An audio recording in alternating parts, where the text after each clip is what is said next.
I remember when the business school approached me and said, AJ, we'd like you to design 4 courses specifically for our business students. I wanted to give a distinct advantage to you students graduating. The 4 courses that we have designed together are basically the Petroleum Engineering Technology program boiled down to 4 courses and taking out all the technology. What you will be able to do after you take these 4 courses is you will be able to sit at the table, much like our other guest was saying, is you are going to put your boots under the table, as the saying goes, with the engineers and the technologists, and you are going to understand their language. That is a distinct advantage that you are being offered here. Don't pass up on it. Secondly, I'm going to introduce Doug Ramsay. Now, I came from industry. I'm a 30-year industry guy. So I've introduced a lot of people. Trust me. I've ran my own companies. But I was telling Doug today that I don't think I've introduced anyone as much that I respect as Doug Ramsay. Doug started out of high school working on a drilling rig, as did I. He came to SAIT, graduated in, oh Doug, I'm going to get this wrong, 79? 77 in the Petroleum Engineering Technology program. He then went to work for a series of service companies, international, some of them, Russia, the frac master. And then in 1999, Doug co-founded a company, Calfrac. I did a little research, Doug, and $4 million of revenue that year and 22 employees. Last year, your revenue was $1.6 billion and employed 4,400 people, give or take. What a feat. Doug is also a big friend of SAIT's. We have the Ramsey Engineering Center over at the McPhail School of Energy. Doug and his wife Susan started that center. And I can tell you, folks and students, I have got I have about 500 students who all want to be Doug Ramsay. Doug, please. What a great introduction by Alan. I've been employed full-time in the oil and gas business and some other diversions since 1973. And a little unknown, I did start at Usc in the commerce program. I was going to go to school, take a quick 3-year commerce program, and then on to U of A and become a lawyer. And probably looking back, that might have been all right too. But I decided I had to do something a little bit quicker. I transferred to SAIT, and I took petroleum technology, and then graduated in 1977. So I've been really lucky. I've worked throughout the world, both in the oil and gas business and the service business. I've lived in Canada and the US for the last 40 years. I've been lucky. I've had a wife that would travel with me and certainly move her 16 times in the last 37 years of marriage and together 40 years, so I give her a lot of credit. Probably the most thing I give her credit for is that she tells me I can never retire because I would be a real pain in the you-know-what at home. So I will work forever. So what does that mean to you? So I've been through some cycles. So this business, oil and gas business, has their cycles. And I've seen probably 8 or 9 major ones in the early 80s where we had devastation and I had to leave the country. I need to go expand my horizons, so I had an opportunity to move to the US because I had a background in oil and gas. I had a diploma from SAIT, and I actually wasn't a bad business guy. But that was kind of through a different program. It's called the School of Hard Knocks, rather than what you people are able to do here, which is much more advanced and gives you some very good skills.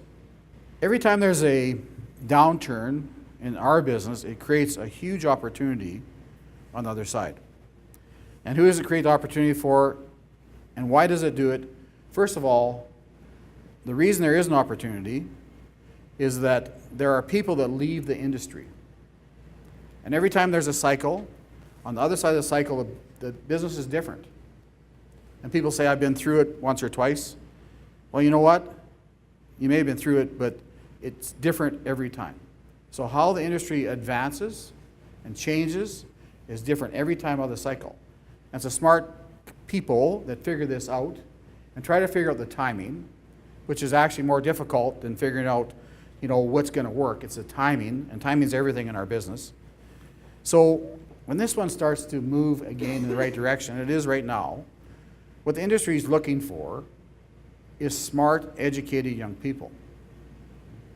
You need to have a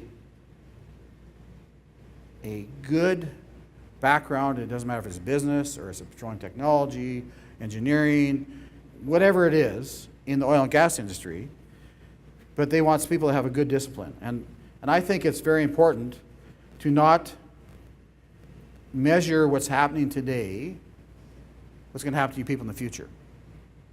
Because there is a future in the industry business, or energy business, and it will be a mix of all forms of energy. It might be wind, solar, fossil fuels, wave technology. I actually read a really neat article on the tide technology in Nova Scotia. Different form of energy. Hopefully it doesn't chew up too many lobsters and fish going through these turbines, but we'll see what happens actually.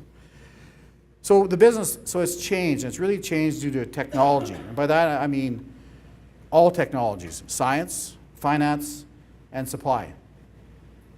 When I started Calfrac in 1999, I could go in I show up late actually if I wanted to, at 9 o'clock, and by noon, before I had lunch, I could do all the supply chain that had to be done for that week or that month.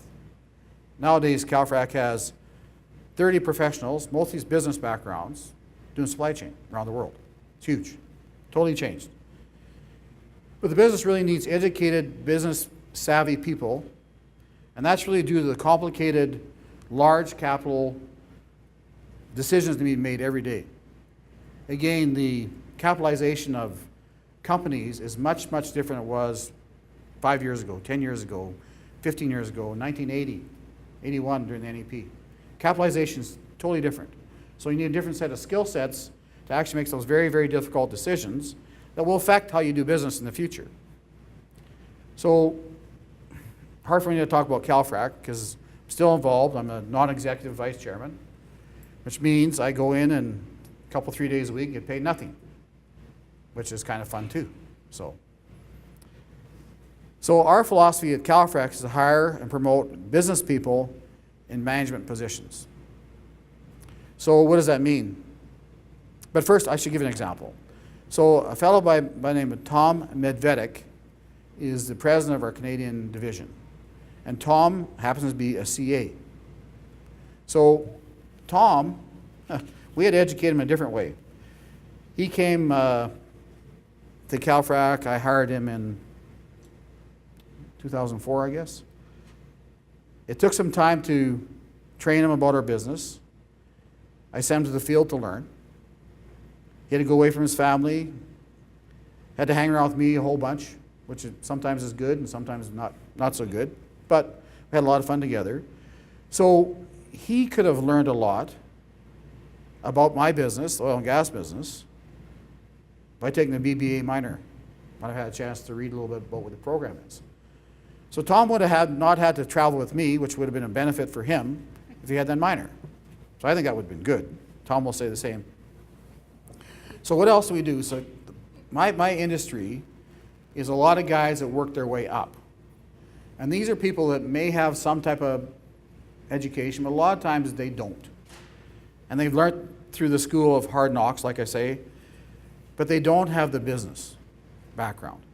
So what we've had to do at Calfrac is through the program we did with SAIT, is teach people about business, about HR, about supply chain, about finance, about accounting.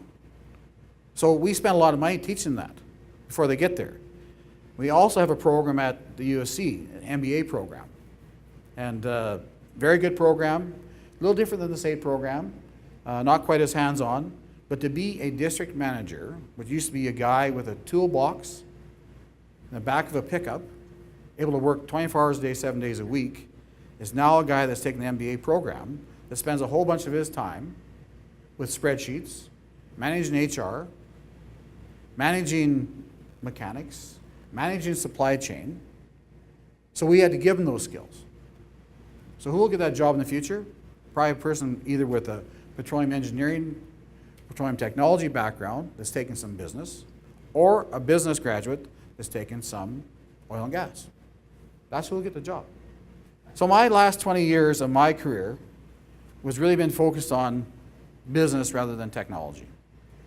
Luckily, I could talk the technology and talk oil and gas sitting in somewhere around the world with investment bankers and investors.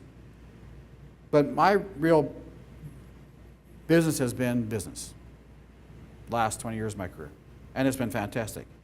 And you know, I lucky enough, people held my hand through all these learnings and so on and so forth, and I'm one of these guys that learned to make money early in my life. 10 years old, I had to make money, so I can make money. But in the new world, I would probably lose that money. Sophistication nowadays, much more sophisticated. So I think my key to success, other than I was born in 1955 in Alberta, and the opportunities were in front of me, and I grew up very humbly and very actually poor. My real key to success is a diverse background in oil and gas technology. I've got some reservoir knowledge working the oil and gas side for the E&P side, and strong business skills. Again, I learned through that University of HK, Hard Knocks. So I could have went either way the way the programs are now at SAIT and ended up where I'm at. CEO of a company, and thank you for that. We started with nothing, we built it up. It's very difficult now. Decisions now are more important than they've ever been. So we rely more and more important on our finance people, our administration people, people that have a good business background make those decisions. Even today, more than we ever did. So that's very important. So Calgary is an energy town. Don't give up on it. It will be here. And I don't think it matters what your major is, if it's one of the majors in your business program. The need is in oil and gas, both EP and service. It's supply chain, it's finance administration, it's investment banking, it's operations, it's sales. Salesmen have to be a good businessman now. You know, you just don't go out and buy whiskey and buy lunch and take people out and have a camera and catch them doing things they shouldn't be doing. That's the old way of sales. Everything's different now. So as I look at the program that we talked about, this broad business base, I highly recommend that you take that program. You know, you'll need that to work in the oil and gas business. It's really, really important. Take the minor, no matter where you'll be able to talk the language. At least look like what you know you're doing when you first start. You probably will know as you get further. So the language, you can use that both in the boardroom and you can use it in the bar too. So thank you.